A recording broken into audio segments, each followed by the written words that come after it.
Tu hésites entre le Pixel 9, le Samsung Galaxy S24 ou l'iPhone 16? Ne te prends plus la tête, j'ai testé ces trois téléphones et les résultats que j'ai trouvés vont te retourner le cerveau car un seul de ces trois téléphones mérite réellement ton attention et c'est peut-être pas celui que tu crois, tu vas voir ça tout de suite.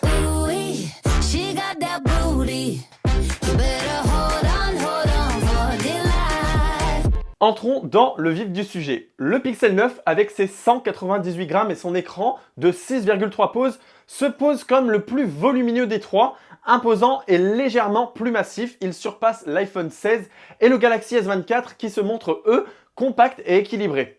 En effet, avec leurs écrans de 6,1 pouces pour l'iPhone et de 6,2 pouces pour le Galaxy, ces deux modèles restent proches en termes de dimension et même de poids, autour de 170 grammes. Ils offrent une prise en main légère et discrète par rapport au Pixel 9 qui se révèle lui être plus lourd et un petit peu plus imposant.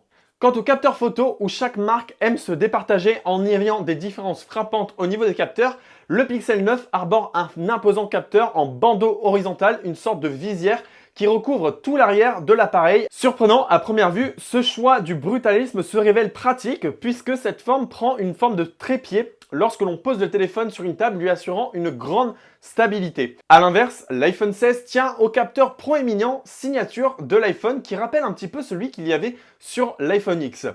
Mais il a un défaut notable.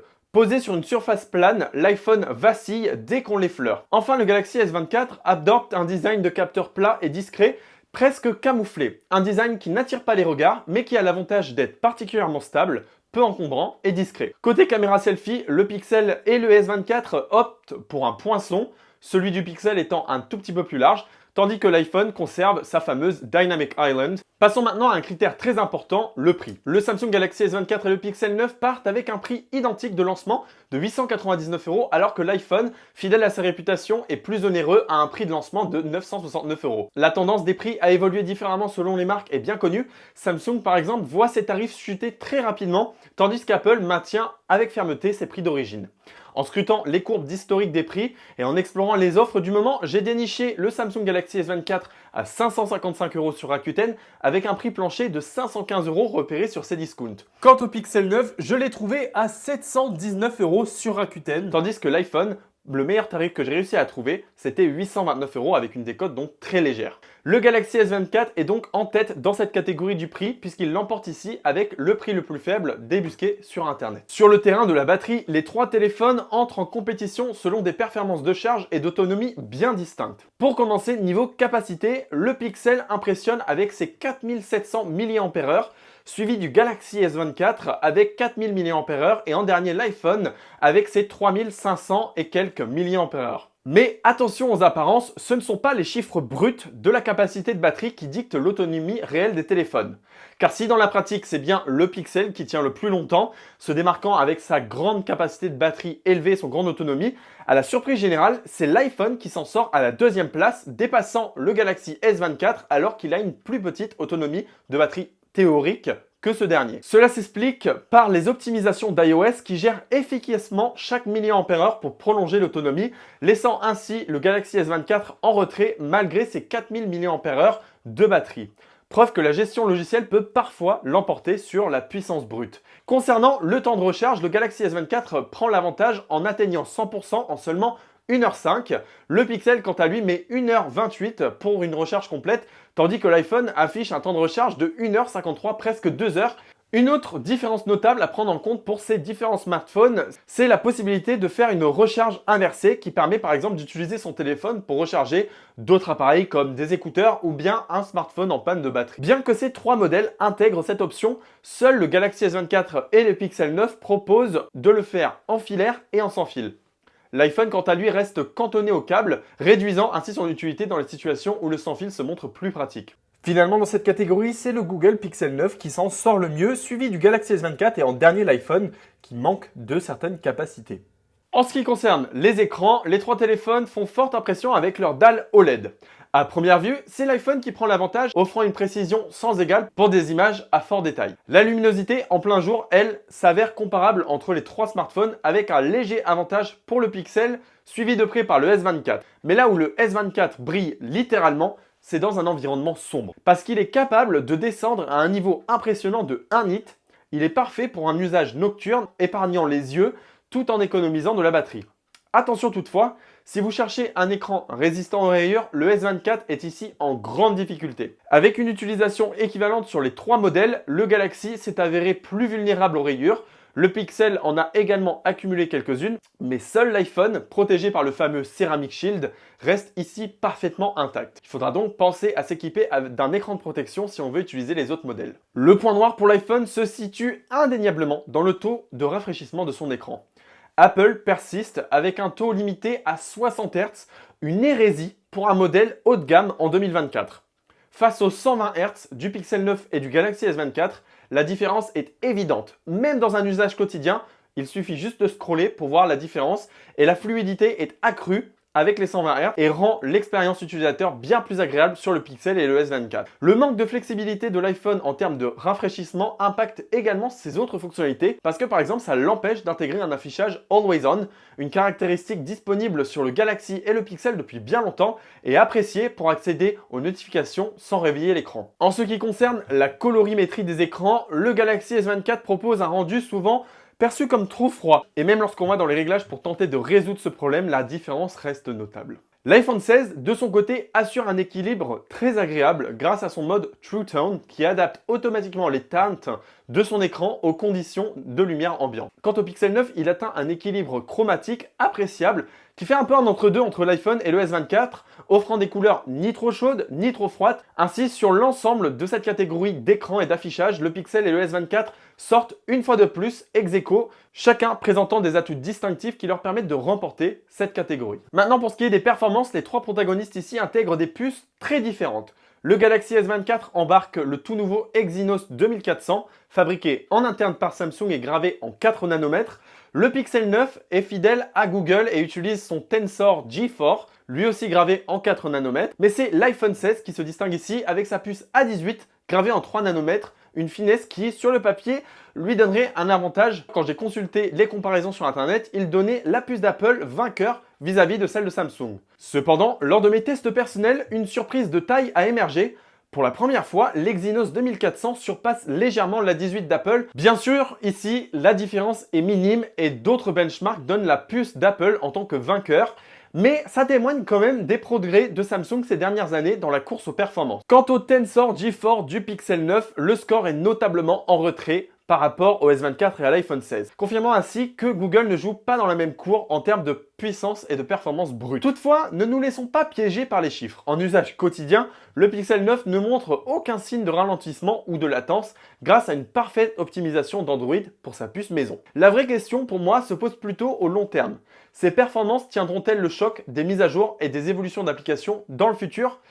Ça, j'en suis pas sûr. Enfin, abordons rapidement la connectivité. Sur le terrain du Wi-Fi, un fossé technologique s'est creusé entre le Pixel 9, l'iPhone 16 et le Galaxy S29, puisque les deux premiers sont embarqués de la technologie Wi-Fi 7, alors que le Samsung, lui, reste au Wi-Fi 6E. Même si cette technologie n'est pas encore déployée, il aurait été bon d'avoir la même sur le Galaxy S24. Au final, dans cette catégorie, l'iPhone 16 arrive au coude à coude avec le Galaxy S24. Je n'ai pas de préférence pour l'un ou pour l'autre. Je pense que les deux ont des performances hyper solides qui dureront sûrement dans le temps. Pour ce qui est du Pixel, c'est un petit peu plus dur à dire. Pour le moment, ça va tout à fait. On n'a aucun signe de ralentissement, mais je suis incapable de dire ce que ça donnera dans l'avenir.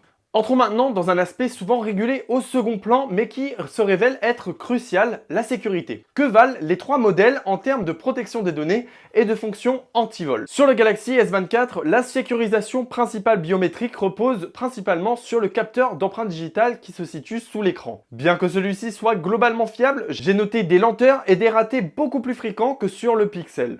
En complément de ça, le Google Pixel 9 intègre également une reconnaissance faciale, bien qu'elle soit beaucoup plus lente et moins efficace en faible luminosité que le Face ID proposé par Apple. En termes de protection contre le vol et de géolocalisation, les trois modèles offrent une série de fonctionnalités communes. Que ce soit via l'application localisée d'Apple, SmartThings Find de Samsung ou encore l'application Find My Device de Google, chaque appareil peut être verrouillé et localisé à distance avec la possibilité aussi de le faire sonner. Samsung cependant se démarque avec des options supplémentaires comme la possibilité de venir changer à distance le mot de passe de son appareil et aussi d'activer le mode super économie d'énergie, ce qui peut être hyper utile pour prolonger la durée de vie de la batterie et donc pouvoir localiser plus longtemps le téléphone si celui-ci a été perdu au volet. En matière de verrouillage permanent après le vol, Apple reste en tête avec son verrouillage iCloud car une fois activé, il est quasiment impossible de réutiliser un iPhone volé même après une réinitialisation. Mais l'iPhone se démarque une nouvelle fois par sa possibilité de passer des appels au secours via satellite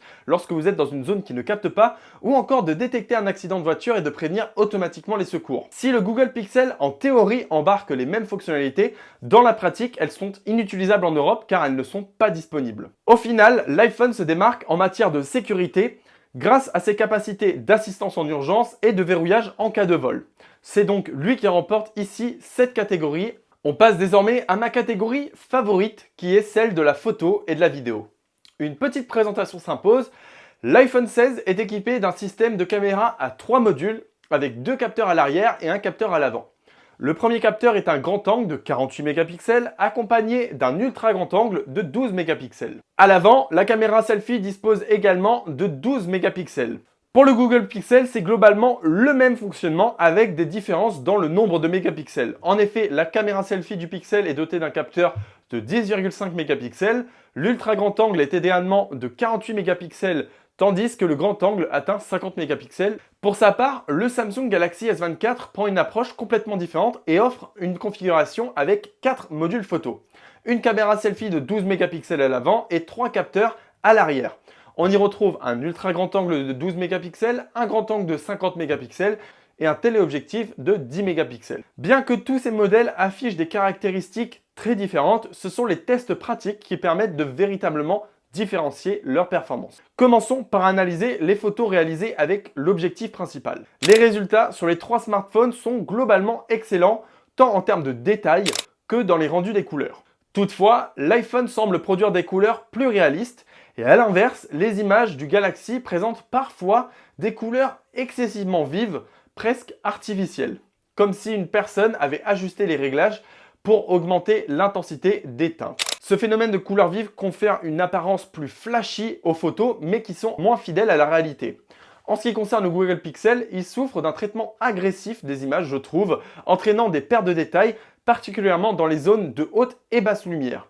À certains moments, les images peuvent apparaître sous-exposées, comme en témoigne un zoom sur les détails d'un arbre, où l'iPhone et le S24 révèlent une netteté dans les feuilles, alors que le Pixel se transforme en un amas de sombre où on ne distingue pas vraiment les détails. En ce qui concerne l'objectif ultra grand angle, les résultats sont de nouveau similaires.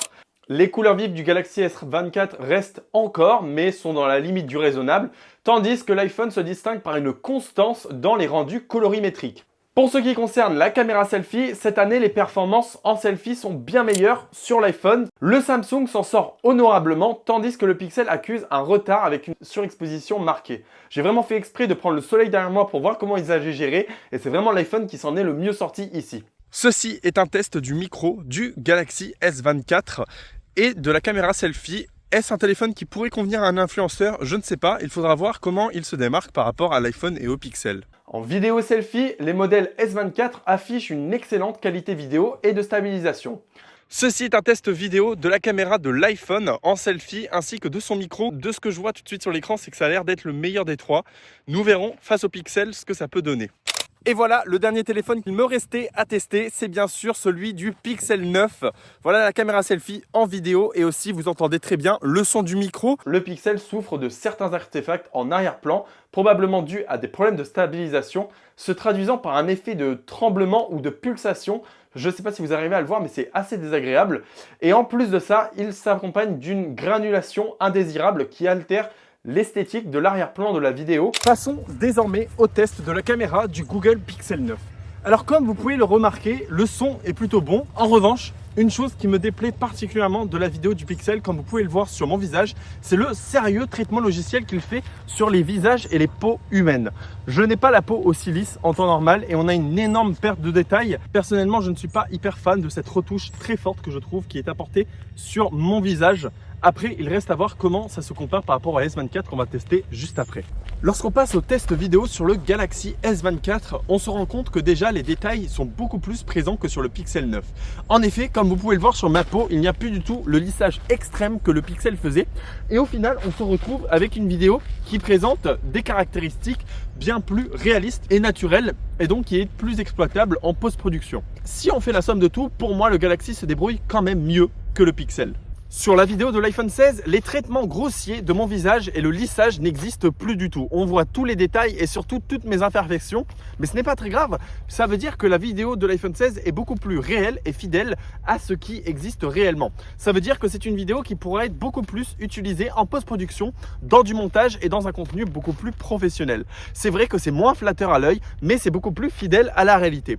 En ce qui concerne le micro, il faut savoir qu'Apple cette année a introduit une fonctionnalité qui permet en post-traitement d'améliorer le son capté par le micro. Ce que vous entendez actuellement, c'est le son de base capté par l'iPhone qui, il faut le reconnaître, par rapport au Pixel ou S24, est pas aussi bon.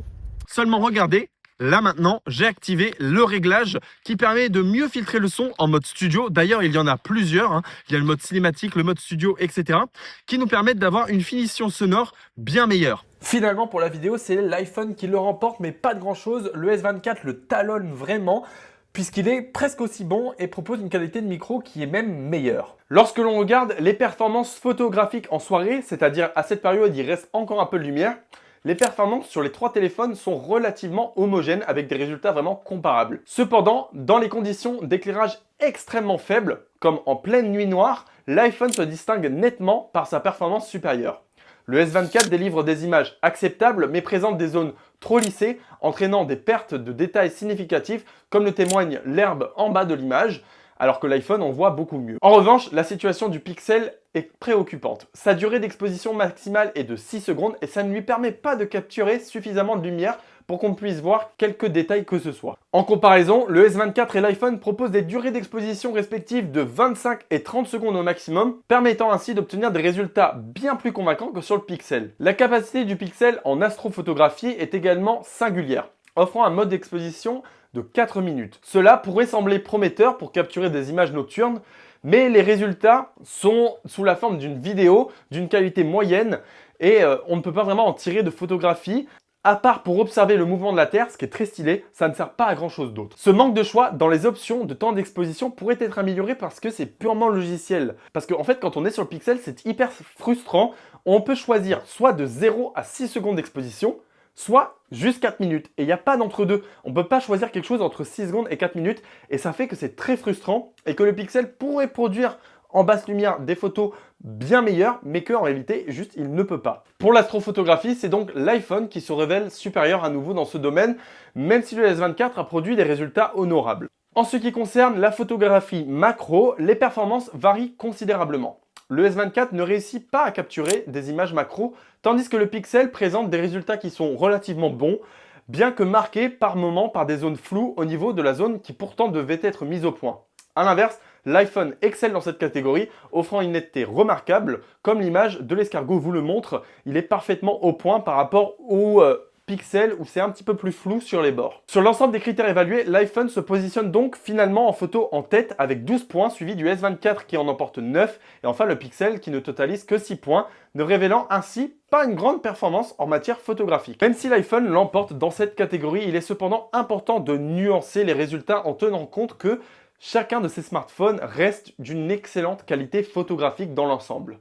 Pour un utilisateur lambda, les résultats sont tout à fait satisfaisants et il ne devrait pas y avoir de doute quant à la capacité de tous ces téléphones à réaliser des photos de qualité. Parlons un peu de l'iPhone 16 et plus précisément de son bouton qui permet d'ouvrir l'application photo. C'est un bouton très controversé et j'ai mon grain de sel à donner par rapport à ce dernier. Bien que cette fonctionnalité ait été introduite pour offrir une méthode plus rapide pour capturer des images et effectuer des recherches visuelles sur Google, mon expérience avec ce bouton a été tout sauf positive. Tout d'abord, son emplacement est mal pensé et rend son utilisation particulièrement frustrante. En effet, il se déclenche trop facilement, souvent sans que je le veuille.